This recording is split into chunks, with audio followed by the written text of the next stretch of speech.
ایک ادنا سی پہلی کلاس کی طالبہ ہوں. میں آپ کے سامنے توحید کے موضوع پر ایک تقریر پیش کرنا چاہتی ہوں. آپ حضرات سماعت فرمائیں. محترم بزرگوں اور بھائیوں، السلام علیکم. میں کوئی مقرر نہیں ہو کے تقریر کر سکوں، مگر چند دنوں اس بھارت اکیڈمی میں رہ کر جو کچھ سیکھا ہے آپ کے سامنے پیش کرنا چاہتی ہوں. اسے غور سے سنیں. میں نے ابھی آپ کے سامنے قرآن پاک کی ایک سورت کی تلاوت کی ہے، جس کا مطلب و مفہوم ہے کہ اے نبی صلی اللہ علیہ وسلم کہہ دو کہ اللہ ایک ہے، اللہ میں نیاز ہے. اس نے نہ کسی کو جنا اور نہ جنا گیا، اور کوئی اس کا ہمسر نہیں ہے. محترم بزرگوں اور دوستوں، جب ہم کسی مشین کو دیکھتے ہیں تو کہتے ہیں کہ اس کو کسی انسان نے بنایا ہے یا اپنے آپ نہیں بن گئے ہیں، حالانکہ بنانے والے نہیں دکھا.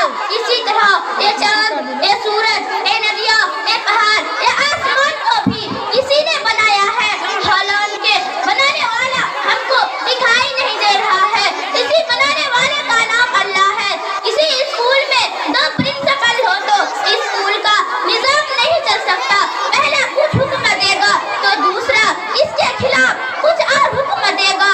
اسی طرح اس پوری دنیا کے بھی دو سے زیادہ خدا نہیں، ورنہ یہ دنیا کا نظام نہیں چل پاتا.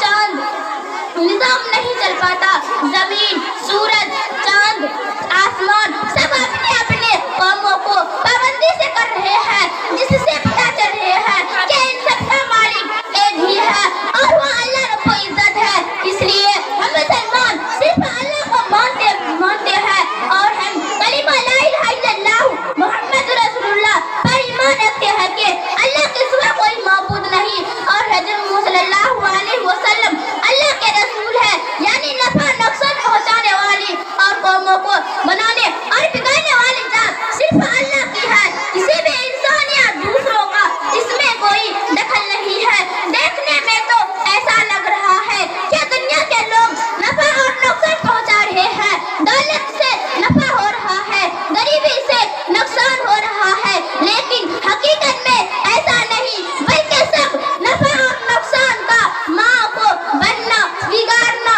اللہ کی طرف سے ہو رہا ہے.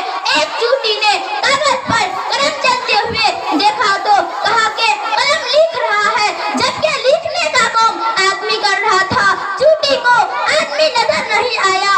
اسی طرح ہم دنیا کے لوگوں اور دنیا کی چیزوں کا ماں کو اور بڑھا رہے ہیں، یعنی وہی معبود ہے، جبکہ حقیقت میں معبود صرف اللہ ہے. اللہ ہمیں اپنی طاقتوں و قدرت کی سمجھ اور اپنی ذات عالی کا یقین عطا فرمایا.